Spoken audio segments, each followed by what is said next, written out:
आवारा कुत्तों की समस्या बहुत बढ़ गई, उस पर सुप्रीम कोर्ट स्वतः संज्ञान लेके पूरा सिस्टम चालू कर देता है। लेकिन जो इतनी महिलाओं के साथ जो आवारा कुत्ते जैसे लोग जो है, कुत्तों से भी बदतर लोग, कुत्ता तो फिर भी वफादार होता है, हम कुत्ते को सबसे ज्यादा वफादारी का रूप देते हैं, भी घटिया लोग जो है महिलाओं के साथ अत्याचार करने, बलात्कार, स्वतः संज्ञान नहीं लेता। कोर्ट को मजबूरी में उन्हें रिहा करना पड़ेगा। कोर्ट की मजबूरी आपने सबसे पहले निर्भया कांड में देखी होगी। हमारे यहाँ कानून है कि 18 साल से नीचे का जो व्यक्ति है वो अगर बालिग है, बालिग नहीं होता तो उसके ऊपर कोई भी मुकदमा जो है बाल अपराध उसमें चलेगा न्यायालय में। हिंदू खतरे में है, बटोगे तो कटोगे। 100 करोड़ हिंदू, 33 करोड़ हमारे देवी देवता, 133 करोड़ हो गए मिला के, उसके बावजूद हम खतरे में। अपराजिता बिल आया था अभी पश्चिम बंगाल की विधानसभा में, आज तक वो लटका पड़ा है, आज तक पारित नहीं हुआ। वो क्यों नहीं पारित हुआ? राष्ट्रपति महोदया के पास पड़ा हुआ है। राष्ट्रपति महोदया खुद महिला है, लेकिन उसके बावजूद भी उसको अप्रूवल नहीं दे रही। क्या सिर्फ इसी वजह से कि वहाँ पे गैर बीजेपी सरकार है? शुरू से लगातार से आदिकाल से ये महिलाओं को जो है पीड़न की वस्तु समझा जाता है, उनके ऊपर अधिकार जमाने की कोशिशें करी जाती हैं। तमाम आप जनता देखें, आपने माँ बहन की गालियां इस्तेमाल करते हैं सब, तेरी माँ की, तेरी बहन की, और ये सीधा सीधा महिलाओं को टारगेट करा जाता है। तो इन सब चीजों के लिए निपटने के लिए बेहद सख्त कानून की जरूरत है, जिसका हमारे यहाँ तमाम सरकारों में अभाव रहा है। रेप कैपिटल ऑफ इंडिया कहा जाता है। अगर महिलाओं की बात करी जाए तो इससे ज्यादा सेफ मुंबई को माना जाता है। परेशानी हमने खत्म ही कर दी। तो चुनाव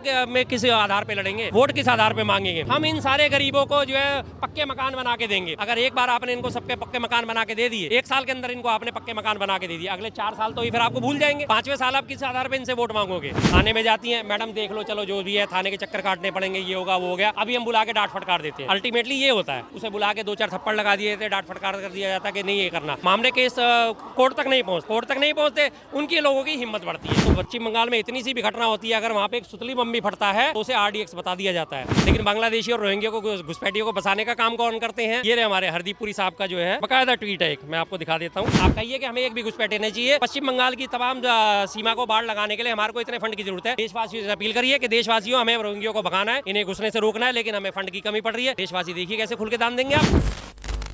बात अगर हम करें भारत में वुमेन सेफ्टी की, तो लगातार जो है रेप केस बढ़े जा रहे हैं। काफ़ी तादाद में ये कहा जा रहा है दिल्ली से 21,000 महिलाएं जो है गायब हो गई हैं। अभी हमें महाराष्ट्र के मालगांव में एक रेप केस 3 साल की यदन्या बच्चे के साथ देखने को मिला। उसके बाद उसी जगह पे, वहीं पे जलंधर में हमको एक रेप केस देखने को मिला 13 साल की लड़की, जिसमें उस लड़की का रेप उसकी दोस्त के पिता ने करा है।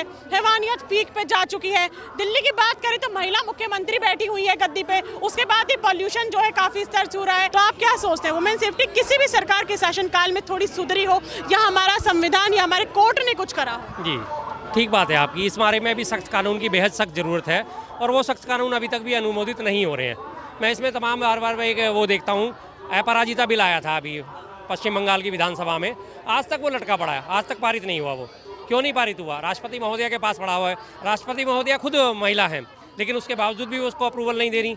क्या सिर्फ इसी वजह से कि वहाँ पे गैर बीजेपी सरकार है?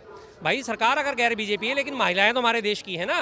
और ये आज की कोई परिपाटी नहीं। महिलाओं के साथ अत्याचार हजारों सालों से चलता आ रहा है, हर बार महिला को ही दोषी ठहराया जाता है। अगर आप पुराना इतिहास उठा के देखें तो अहिल्या का क्या कसूर था? इंद्र जब अपना भेष बदल के आया तो उसमें कोई अहिल्या का कसूर था? नहीं कसूर था, लेकिन फिर भी अहिल्या को ही श्राप मिला पत्थर होने का। माता सीता का क्या कसूर था? कोई कसूर नहीं था, लेकिन फिर भी उसके बाद उन्हें वनवास में भेजा गया, कोई कसूर नहीं था। उसके बाद द्रौपदी का कोई कसूर था? नहीं था, लेकिन उसके बावजूद भी उनका चीरहरण हुआ। तो शुरू से लगातार से आदिकाल से ये महिलाओं को जो है उत्पीड़न की वस्तु समझा जाता है, उनके ऊपर अधिकार जमाने की कोशिशें करी जाती हैं। तमाम आप जनता देखें, आपने माँ बहन की गालियाँ इस्तेमाल करते हैं सब, तेरी माँ की, तेरी बहन की, और ये सीधा सीधा महिलाओं को टारगेट करा जाता है। तो इन सब चीज़ों के लिए निपटने के लिए बेहद सख्त कानून की जरूरत है, जिसका हमारे यहाँ तमाम सरकारों में अभाव रहा है। तो वर्तमान सरकार की बात करें, आज सबसे बड़ा हितैषी होने का दावा करती है, लेकिन वो भी इस पर कोई संज्ञान नहीं ले रही। आपने अपराजिता कानून की बात करी, और ये ममता बनर्जी ने ही ये भेजा था। 2 बार वो भेज चुकी हैं, अभी भी उसके ऊपर हस्ताक्षर नहीं किए गए हैं। और उसके बाद ममता बनर्जी के ऊपर काफ़ी लोग और जो सरकार है ये आरोप लगाती है कि उनके राज्य में दुर्गापुर जैसा, आर्जिकर मेडिकल कॉलेज जैसा, संदेशखाली जैसा हादसा जो है, ऐसा माहौल वहाँ पे बन जाता है। लेकिन अपराजिता कानून भेजने वाली वही महिला है, और इसी पर संज्ञान नहीं लिया जा रहा। और संज्ञान लेने के लिए राष्ट्रपति महोदया के पास पड़ा हुआ है, और राष्ट्रपति महोदया भी खुद महिला है। और इन्हीं का एक बार राष्ट्रपति महोदया का बयान आया था, बंगाल की स्थिति भयापूर्ण है, मुझे डर लगता है। तो सिर्फ एक बंगाल से ही आपको डर लगता है? यूपी से डर नहीं लगता, जो NCRB के डाटा में टॉप पे आया है महिलाओं के खिलाफ अत्याचार में, बलात्कार में, उत्पीड़न में, उसमें डर नहीं लगता आपको? तो ये चीज़ें सिर्फ एक राजनीति से ऊपर उठ के देखना पड़ेगा। आधी आबादी है महिला हमारी, उनको सशक्त करना सबसे बड़ी हमारी जिम्मेदारी होनी चाहिए। अगर आधी आबादी जो है, हम अगर बाहर संभालते हैं तो महिलाएं भी घर संभालती हैं, पूरा घर चलाने में योगदान देती हैं। हम सोचे कि हम ही घर चला रहे हैं, हमारा क्या हिस्सा है? कमा के ला रहे हैं, सुबह निकल के शाम को बिजनेस करके घर में घुस गए, लेकिन पूरा घर कौन संभाल रही है पीछे से हमारे में? हम निश्चिंत होकर बाहर आराम से अपना काम कर रहे हैं। क्यों? क्योंकि हमारा घर सुरक्षित है महिला के हाथ में। हमें पता है हमारे बच्चों को तैयार कर स्कूल भेजने के लिए महिला बैठी है, हमारे लिए खाना बनाने के लिए महिला बैठी है, हमें साफ सुथरे कपड़े मिल जाएंगे, हमारे घर में महिला बैठी है। तो आधी आबादी का प्रतिनिधित्व करते हैं, लेकिन उस आधी आबादी को पूरा उचित प्रतिनिधित्व नहीं दिया। आपने ये बोला कि घर में महिला बैठी है, क्योंकि घर महिला चलाती है, बाहर आदमी कमाने जाता है, लेकिन घर में भी जाके रेप हो जाता है। बिल्कुल बिल्कुल हो जाता है। तो इसी चीज़ों से देखने की जरूरत है ना। जब सख्त कानून होंगे, जब ये सख्त कानून होंगे तो हर एक की आत्मा कांपेगी। जब हम बार बार जो है मिडिल ईस्ट का और इनका हवाला देते हैं, यार वहाँ पे बड़े सख्त कानून है, वहाँ रेप करने वालों को सीधा चौराहे पे फांसी पे टांग दिया जाता है, बड़ी हम उनकी वाहवाही करते हैं। तो वो कानून हमारे देश में क्यों नहीं आते? लाइए, फास्ट ट्रैक कोर्ट में मुकदमा चलाइए, साक्ष्यों को फौरन पेश करिए और सीधे ऐसी सज़ा दीजिए जो आने वाले लोगों की रूह कांपे। एक को अगर सजा मिलती है, दूसरा अपने आप डर जाता है। एक कुत्ते को अगर आप डंडा मार दोगे ना, आने 3 कुत्ते और भागते आपको नजर आ जाएंगे। देखा ही आपने, अगर 4 कुत्ते बैठे, एक को मार दो डंडा, बाकी तीनों अपने आप साथ साथ भाग लेंगे। तो यह अपराजित कानून भी अगर आता है तो उन पे उसमें फांसी का प्रावधान है सीधा, और कोई प्रावधान ही नहीं है। 2, 4, 10, 20 को फांसी मिलेगी, अपने आप लोगों की रूह कांपनी शुरू है कि हाँ ये गलत हो रहा है। आपको लगता है कि सुप्रीम कोर्ट जो भारत के सबसे उच्च न्यायालय है, वो सही में सही और गलत के ऊपर सही निर्णय लेता है? नहीं ले रहा। आपको ऐसा क्यों लगता है? ऐसा से अब आप ये देखिए कि इतने बड़े कानून जो है वो तो अभी उनकी फाइलें धूल खा रही हैं, लेकिन हमारा सुप्रीम कोर्ट स्वतः संज्ञान किस पे लेता है? आवारा कुत्तों के मामले पे। आवारा कुत्तों की समस्या बहुत बढ़ गई, उस पर सुप्रीम कोर्ट स्वतः संज्ञान लेके पूरा सिस्टम चालू कर देता है। लेकिन जो इतनी महिलाओं के साथ जो आवारा कुत्ते जैसे लोग जो हैं, कुत्तों से भी बदतर लोग, कुत्ता तो फिर भी वफादार होता है, हम कुत्ते को सबसे ज़्यादा वफादारी का रूप देते हैं, उससे भी घटिया लोग जो है महिलाओं के साथ अत्याचार करने, बलात्कार, उस पर स्वतः संज्ञान नहीं लेता। क्यों नहीं लेता? निठारी जो केस है काफी ज्यादा ट्रेंड में चल रहा था। उस अपराधी का नाम राजेंद्र कोहली है और उसने नाबालिग लड़कियां, सुरेंद्र कोहली, उसने कम से कम 25 से 26 नाबालिग लड़कियों के साथ रेप करा, उसके बाद उनके मांस के टुकड़े खाए, उसके बाद भी सुप्रीम कोर्ट जो है उसको बरी कर देता है बाइज्जत। और उसके ऊपर ये 13वां मुकदमा था, 12 मुकदमों में ऑलरेडी बरी हो चुका है, 13वां मुकदमे भी वो जो है बरी हो चुका है। तो सोचिए, एक शैतान तो खुलेआम घूम रहा है इसका मतलब, और सुप्रीम कोर्ट ने उसको बरी कर दिया, तो महिला अब कहाँ जाएगी? दोनों चीज़ है। सुरेंद्र कोहली के साथ साथ एक और था, मोनिंदर सिंह पंधेर। ये दोनों, मोनिंदर सिंह पंधेर वो व्यक्ति है जिसकी एक ट्रांसपोर्ट कंपनी चलती है, सैकड़ों की तादाद में उसके ट्रक चलते हैं, बहुत मोटी असामी है, पैसा दबा के फेंका गया। हमारे यहाँ मैंने बहुत पहले एक कहानी पढ़ी थी, मुझे उनके लेखक का नाम नहीं याद आ रहा, उसमें कहानी का शीर्षक था सबसे बड़ा सिपहिया, कि जो सिपाही होता है ना वो सबसे बड़ा होता है। तो इसी में बात साबित हो, आईओ जिसे कहा जाता है इन्वेस्टिगेशन ऑफिसर, अगर वो ढंग से वो केस को प्रस्तुत नहीं करेगा अदालत के सामने, तो अदालत की मजबूरी हो जाती है, सबूतों के अभाव में, साक्ष्यों के अभाव में बरी करने की उसकी मजबूरी बन ही जाती है। तो जब आईओ अगर बिक जाएंगे, आईओ अगर ढंग से फैसला नहीं लेंगे, आईओ साक्ष्य पेश नहीं करेंगे, तो कोर्ट क्या करेगा? कोर्ट के सामने सबूत चलते हैं, कोर्ट जानता है कि फलाने व्यक्ति दोषी है, लेकिन अगर उसके पास सबूत नहीं है, कोर्ट के सामने सबूत नहीं पेश करे, यारे कोर्ट को मजबूरी में उन्हें रिहा करना पड़ेगा। कोर्ट की मजबूरी आपने सबसे पहले निर्भया कांड में देखी होगी। हमारे कानून है कि 18 साल से नीचे का जो व्यक्ति है वो अगर बालिग है, बालिग नहीं होता, तो उसके ऊपर कोई भी मुकदमा जो है बाल अपराध उसमें चलेगा, न्यायालय में, पूरी में नहीं चलेगा। तो जो निर्भया कांड में 6 अभियुक्त थे, 5 को फांसी हो गई थी, छठा जो था जिसने सबसे ज़्यादा विवत्सा करी थी, लेकिन वो नाबालिग था, तो नाबालिग में जब तक वो 18 साल का पूरा नहीं होगा उसे बाल सुधार गृह में रखा गया। और उसके बाद कानून की कमी का फ़ायदा उठाते उसे 10,000 रुपये भी दिए गए और उसे सिलाई मशीन भी दी गई। तो ये हमारे यहाँ कानून इस तरह से अगर चलेगा, जैसे आपने बोला कि सिलाई मशीन दी गई, 10,000 रुपए दिए गए, तो ऐसे कोई भी नाबालिग आके रेप कर देगा, वो बोलेगा एक सिलाई मशीन के लिए दे देंगे, 10,000 दे देंगे, हर नाबालिग जाके रेप करेगा? तो यही चीज़ है। इसके बारे में फिर बाद में संज्ञान लिया गया था कि 16 साल से अगर कोई ऊपर होगा और 18 साल के बीच में होगा तो उन्हें बालिग समझ के उनके ऊपर मुकदमा चलाया जाएगा। लेकिन ये मौखिक वो थी, इसमें लिखित में कोई प्रावधान पास नहीं हुआ। मौखिक के तौर पे इस पर कई जगह ट्रायल हुए हैं, लेकिन उसके बावजूद भी अभी तक ये चीज़ इतनी मुहिम नहीं पकड़ी कि अगर कोई नाबालिग होने के बावजूद भी इतने जघन्य अपराध करता है तो उसे बालिग समझ के ही उसके ऊपर पूरी तरह प्रॉपर मुकदमा चलाया जाए। ये हमारे यहाँ कानून की कमियाँ हैं, खामियाँ हैं, जिनके ऊपर हमें काम करने की जरूरत है।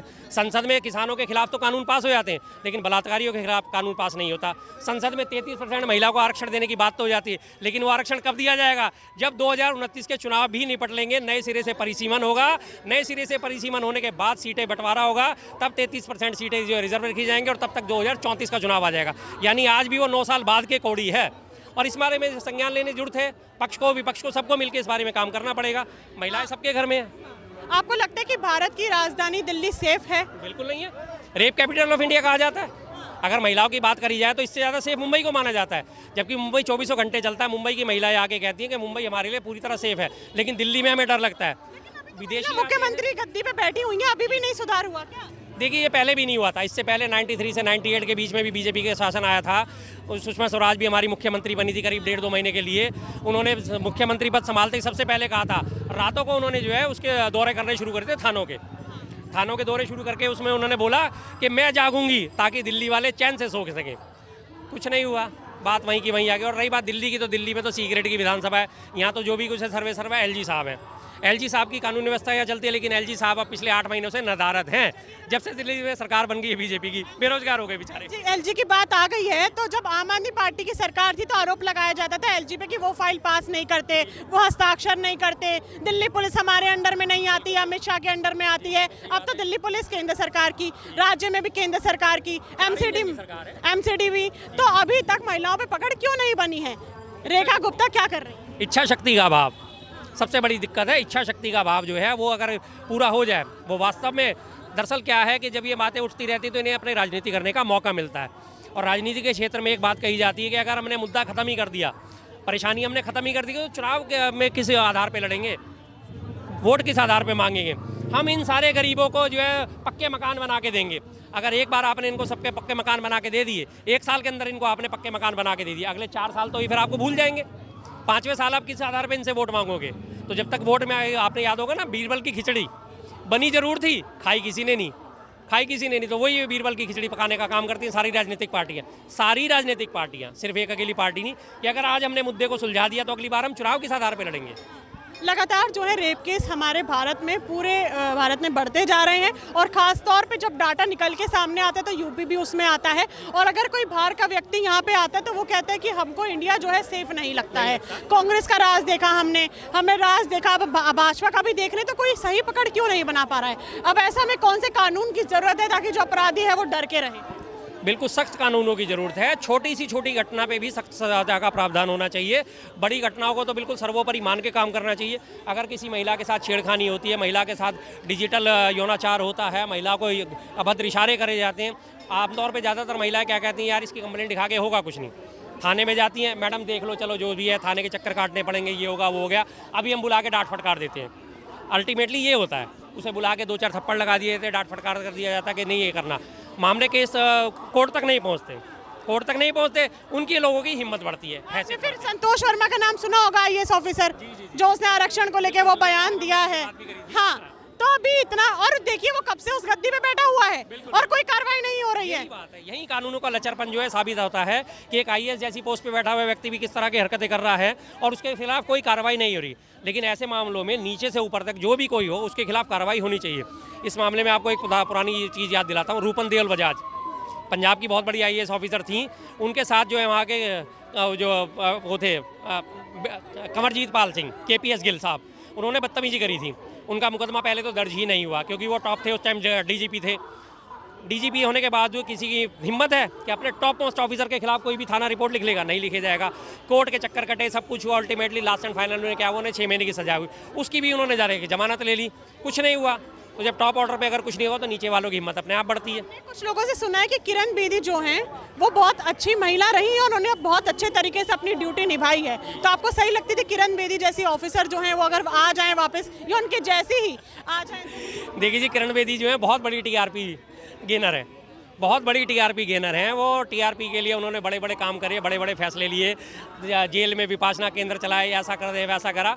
एक आदमी का खाने के दांत और दिखाने के दांत दोनों में बहुत फ़र्क होता है। उन्होंने बड़ी बड़ी बातें करी, मैं सुधार करूंगी, ऐसा करूंगी, उनकी टीआरपी बढ़ती चलेगी। याद होगा आपको कि वो फेमस किस लिए हुई थी कि इंदिरा गांधी की गाड़ी का चालान उन्होंने काट दिया। लेकिन हकीकत में इंदिरा गांधी की गाड़ी का चालान उन्होंने नहीं काटा था, उनके अंडर ऑफिसर थे, सरदार जी थे, उन्होंने वो चालान काटा था।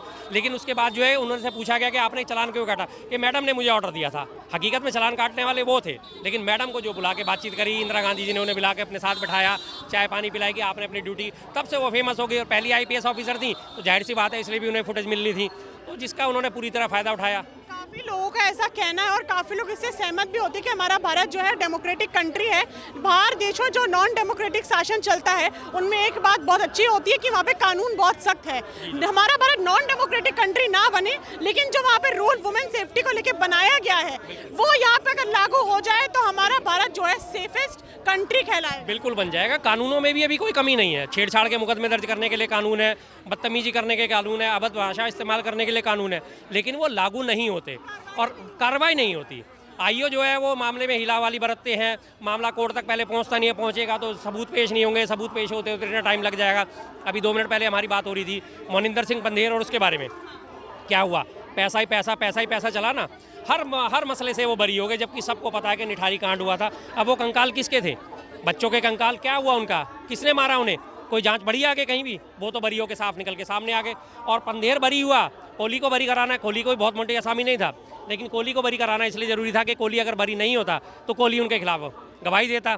तो पंधेर साहब जो है, वो साहब तो मैं क्या कहूँ उसे, पंधेर बदतमीज आदमी को, उसके मेरे मुंह से थोड़ी सी इज्जत निकल जाती है कई बार लोगों से बात करते हुए, तो इसलिए साहब कहनाने लायक वो है नहीं किसी भी किस्म। तो पंधेर का जो था बचना इसलिए था कि मैंने बचना है तो मुझे इसे बचाना पड़ेगा। आपसे एक आखिरी सवाल, पश्चिम बंगाल में अगले साल चुनाव हैं, उसी के चलते अभी एक खबर सामने आ रही थी कि उन्हीं के पार्टी के नेता, खैर उन्हें अभी निलंबित कर दिया गया है, हाँ, हुमायूं कबीर, उसने बात करी थी कि बाबरी मस्जिद का निर्माण पश्चिम बंगाल के मुर्शिदाबाद में करा जाएगा और 6 तारीख को उसकी पहली नींव रखी जाएगी, लेकिन अचानक से ममता बनर्जी ने उसको निलंबित कर दिया। इसको देखिए आप क्या सोचते हैं? देखिए जी, माहौल ख़राब करने के लिए उन्होंने जो इस्तेमाल करा शब्द बाबरी मस्जिद, वो गलत करा। और 6 दिसंबर जो दिन चुना वो गलत चुना, क्योंकि 6 दिसंबर बाबरी को ढहाने का दिन है। तो ये चीज़ें, मस्जिद बना लीजिए आप, अवैध तरीके से मस्जिद बनाइए, कोई परेशानी नहीं है, कौन है, लेकिन उन्होंने ज़बरदस्ती जो है माहौल ख़राब करने के लिए, क्रिएट करने के लिए बाबरी का जो नाम उसमें ऐड करा, वो गलत है। ये तो सुप्रीम कोर्ट ने भी कहा था कि आपको अगर हम राम मंदिर बनाने के लिए ज़मीन अलॉट कर रहे हैं तो इन्हें मस्जिद बनाने के लिए भी ज़मीन दी जाए। अयोध्या में भी ज़मीन दी गई सुप्रीम कोर्ट द्वारा, तो इसमें कोई समस्या नहीं है। मंदिर मस्जिद बनाने का सबको अधिकार है, वैध तरीके से बनाइए, कोई समस्या नहीं है, लेकिन उन्होंने गलत करने के लिए जो इस्तेमाल करा वो गलत है। उसकी भावनाएं आहत हो सकती थी। पश्चिम बंगाल में आपको इस बार लग रहा है कि पूरा का पूरा वोट ममता बनर्जी को पड़ेगा, या फिर इस बार जो है 50-50 या 50-70 देखने को? अभी तो जिस हिसाब से माहौल बन रहा है, टक्कर होती नजर आ रही है। आगे चल के देखते हैं उठ किस करवट बैठता है। टक्कर में फिलहाल बीजेपी है वहाँ पे। कांग्रेस क्यों नहीं दिखती आ रही है मुझे कहीं पे भी आपको? कांग्रेस अगर देखा जाए तो मैं तो दूसरे नजरिए से देखता हूँ। ये जो आप टीएमसी बनी हुई है, तृणमूल कांग्रेस, ममता बनर्जी निकली तो कांग्रेस से ही है ना तो मुझे कोई फर्क नहीं पड़ता, उन्होंने नाम के साथ कांग्रेस जोड़ा हुआ है, ठीक है, कोई बात नहीं। आज तमाम देश में तमाम पार्टियां बनी हुई है जो कांग्रेस से ही निकली हुई हैं। कांग्रेस का भी अंग हुआ करती थी। आसाम के मुख्यमंत्री हेमंत बिस्वा शर्मा कांग्रेस ही थे। आज सिंधिया साहब बैठे हुए हैं तो वो भी कांग्रेस ही थे। था कि अभी जब भाजपा ने बोला था कि हम वफ में संशोधन करना चाहते हैं, तब ममता बनर्जी ही थी कि ला के दिखाना जरा पश्चिम बंगाल में वफ कानून इम्प्लीमेंट नहीं किया जाएगा, लेकिन अब वो जुबानी बोल रही है भाजपा की कि पश्चिम बंगाल में भी मैं वफ जो है लागू करना चाहती हूँ। तो ये अलग से एकदम जुबान कैसे बदल गई? चुनाव आने हैं इसलिए वक्त चुनाव कानून में लागू करना चाहती है। अगर अमेंडमेंट होगा तो उसमें जो आपत्तियां हैं उनको आपत्तियों को दरकरार करा जाएगा। उन आपत्तियों के ऊपर सुझाव आमंत्रित करके जो उसमें सही ढंग से होगा। जिस चीज़ों पे आपत्ति दी कि 5 साल वक्त जरूरी है, कि 5 साल का उसे अपने मुसलमान होने का प्रूफ देना पड़ेगा, महिलाओं का भी, इन सब चीज़ों का, महिलाओं का प्रतिनिधित्व, और वक्फ बोर्ड में मुसलमानों के साथ साथ हिंदुओं को भी प्रतिनिधित्व दिया जाएगा, हाँ, गैर मुस्लिमों को भी रखा जाएगा। तो ये सब चीज़ें अगर वो दूर हो जाएंगे, आधा अधूरा बयान चलाती है मीडिया, तो उन्होंने ये बात बोलने के बाद और भी तो चीज़ें बोली कि ये सब चीज़ें अगर वो लागू होती हैं तो मुझे कोई आपत्ति नहीं। हाँ जी, सबूत दिखाना पड़ेगा। मुस्लिम बनाए वो जमीन जो है नहीं दे सकता, जकात नहीं कर सकता, वो दान नहीं कर सकता, लड़कियों को भी हिस्सा दिया। तो ये सब चीज़ें चलती रहती है, लेकिन मीडिया आधा अधूरी थी। आपको पता ही है कि मीडिया हमारा कितना आज की डेट में बदनाम हो चुका है, क्या रैंकिंग रही है, वालों को जानकारी रहती है पूरी, लेकिन इमेज ऐसी बन चुकी है कि मीडिया सब कुछ। हाल देखा ही होगा, धर्मेंद्र साहब को जीते जी मार दिया था, जबकि उस दिन जिंदा थे। पाकिस्तान में लाहौर में, कराची में, रावलपिंडी में कब्जा कर लिया गया था, वहाँ हमारा तिरंगा लहरा दिया गया था। कुछ मीडिया वैसे, बाकी मीडिया तो बदनाम हो जाती है ना? नहीं, कुछ मीडिया कहाँ बची है। बाकी मीडिया जो बदनाम हुई है वो तो हमारे सोशल मीडिया वाले हैं जो सच्चाई निकाल के सामने रखते हैं। मेन मीडिया में आज कोई भी आप नाम बता दीजिए कि ये सच बोलता हो। पश्चिम बंगाल में आप मुझे बताइए, इतने शासनकाल से ममता बनर्जी बैठी, कोई अच्छा काम उन्होंने करा हो? इंफ्रास्ट्रक्चर, लॉ एंड ऑर्डर को लेके, रोजगार को लेके उन्होंने कुछ अच्छा करा हो? हेल्थ पे लेके उन्होंने कुछ अच्छा करा हो? देखिए, करा है तभी तो वापसी हो रही है। इंफ्रास्ट्रक्चर भी तैयार करा है, रोजगार भी दिए गए हैं। पलायन पश्चिम बंगाल से बहुत कम है। पलायन आज की डेट में सबसे ज़्यादा बिहार से है। बिहार का आपको श्रमिक हर पूरे देश में मिल जाएगा, विदेशों में भी मिल जाएगा। लोग वहाँ पे संतुष्ट हैं, उन्हें पता है कि काम होता है। लेकिन होता क्या है कि पश्चिम बंगाल जो है ना, हमारी यह वर्तमान सरकार की आँख की किरकिरी है। आँख में चुभावा काटा है, वो उसे बार बार निकालना चाहते हैं, उनकी आंखों में वो खटकता है। तो पश्चिम बंगाल में इतनी सी भी घटना होती है, अगर वहाँ पे एक सुतली बम भी फटता है तो उसे RDX बता दिया जाता है। ये हकीकत है, इसमें कोई दो राय नहीं। और यहाँ RDX भी फटा था तो उसकी अब कोई चर्चा भी नहीं हो रही है। वो कौन फटा, कहाँ से आए, कहाँ से लोग लिए, छापे मारे जा रहे हैं, सब कुछ। लेकिन डिटेल अब आप 2-4-5 दिन बाद देखोगे, धीरे धीरे वो सब ठंडी पड़ती चली। पुलवामा अटैक हुआ, पूरे देश ने देखा। पुलवामा की आज तक जाँच हुई नहीं हुई। क्यों नहीं हुई? होनी चाहिए थी, लेकिन पश्चिम बंगाल को टारगेट पे लिया हुआ है। भाजपा कहती है, जैसे आपने बोला कि पलायन वहाँ नहीं हो रहा, भाजपा कहती है पलायन होगा क्योंकि वो तो बांग्लादेश और रोहिंग्या को बसाती है, सारा वोट तो उन्हीं का बढ़ता है, तभी तो जाके बॉर्डर पे जाके वो निकल रहे हैं। देखिए बॉर्डर पे जाके वो निकल रहे हैं, निकलने चाहिए, लेकिन बांग्लादेशी और रोहिंग्या को, घुसपैठियों को बसाने का काम कौन करते हैं? ये रहे हमारे हरदीपुरी साहब का जो है बाकायदा ट्वीट है, एक मैं आपको दिखा देता हूँ, एक सेकंड ज़रा मुझे दीजिए। उन्होंने बोला था कि जितने भी बांग्लादेशी और रोहिंग्या हैं, हम इन्हें EWS फ्लैट देंगे बक्करवाला में। बक्करवाला में जो EWS फ्लैट जो बनाए गए थे, हम इन्हें वहाँ बसाएंगे और तमाम मूलभूत सुविधाएं हम इन्हें प्रदान करेंगे। ये हमारे हरदीपुरी साहब का बयान है। क्या हुआ आज इंटरनेट को? इंटरनेट नहीं चल रहा आज, बहुत दिक्कत आ रही है मेरे फ़ोन में। मैं अभी आपको बयान दिखा देता हूँ उनका। हरदीपुरी साहब ने बयान दिया था, बाकायदा ट्वीट करा था कि जितने भी EWS फ्लैट हैं बक्करवाला में, वो रोहिंग्या को और रिफ्यूजियों को अलॉट करे जाएंगे और उन्हें तमाम मूलभूत सुविधाएं दी जाएंगी। तो कौन बसा रहा है उन्हें? सरकार बसा रही है ना फिर रोहिंग्या को, बांग्लादेशियों को, और सरकार की ही जिम्मेदारी है। पश्चिम बंगाल का बॉर्डर जो है म्यांमार से और वहाँ से लगा हुआ है, तो बॉर्डर सिक्योरिटी किसके जिम्मे है? राज्य सरकार के जिम्मे तो नहीं होती बॉर्डर की सिक्योरिटी, केंद्र सरकार के जिम्मे होती है। अगर आपको लगता है कि इस बॉर्डर से घुसपैठ बढ़ रही है तो और भेजिए, और सेना तैनात करिए, और बटालियन तैनात करिए, और सख्त करिए वहाँ पे कार्रवाई। कौन रोक रहा है आपको? आप कहिए कि हमें एक भी घुसपैठ नहीं चाहिए। पश्चिम बंगाल की तमाम सीमा को बाढ़ लगाने के लिए हमारे को इतने फंड की जरूरत है। देशवासियों से अपील करिए कि देशवासियों, हमें रोहिंग्यों को भगाना है, इन्हें घुसने से रोकना है, लेकिन हमें फंड की कमी पड़ रही है। देशवासी देखिए कैसे खुल के दान देंगे आपको। कौन चाहता है रोहिंग्यों को अपने अड़ोस पड़ोस में बसाना? कोई नहीं चाहता। भाजपा कहती है कि ममता बनर्जी जो है वो एक ही समुदाय के लिए काम करती हैं। ऐसा देखा जाता है कि उनको जय श्री राम के नारे से बहुत दिक्कत होती है। वो कहती है नारा मत लगाओ। वहाँ पे दुर्गा माँ की मूर्ति को पुलिस की वैन में डाल दिया जाता है। वो कहती दुर्गा पूजा नहीं होगी। वहाँ पे एक ही कौम पे, एक ही समुदाय पे अत्याचार करा जाता है। तभी तो हम मुर्शिदाबाद, संदेश खाली, 24 परगना जैसे हालात पश्चिम बंगाल में बन चुके हैं। वो बार बार मैंने आपसे बताया ना कि अगर वहाँ सुतली बम भी फटेगा तो RDX का विस्फोट माना जाता है उसे। रही बात इसकी, अभी आज ये नेट ही नहीं चल रहा, पता नहीं क्या दिक्कत हो रही है। नहीं तो मैं अभी आपको वीडियो दिखाता किस तरह से शिव जी के गले में, उनकी मूर्ति के गले में जंजीर बांध के ट्रैक्टर से खींचा जा रहा है, मंदिर तोड़ा जा रहा है। तो ये काम कौन कर रहा है? और रही बात, वो एक समुदाय की राजनीति करती हैं, तो केंद्र सरकार जो बैठी है, वर्तमान BJP सरकार जो बैठी है, वो एक समुदाय की राजनीति नहीं करती। वो हर बार क्या बोलती है? हिंदू खतरे में हैं, बटोगे तो कटोगे। 100 करोड़ हिंदू, 33 करोड़ हमारे देवी देवता, 133 करोड़ हो गए मिला के, उसके बावजूद हम खतरे में। खतरे में हम नहीं है, खतरे में इनकी दुकान है। असल बात यह है कि खतरे में इनकी दुकान है, जो बार बार दिखाया जाता है कि हिंदू खतरे में। हिंदू खतरे में ना था, ना है और ना कभी हो सकता। ममता बनर्जी आने वाली है इस बार? देखिए जी, आएंगी तो आएंगी, अच्छी बात है, उन्हें मुबारकबाद है। बाकी जो होगा ज्ञानेश कुमार जी की कृपा से होगा।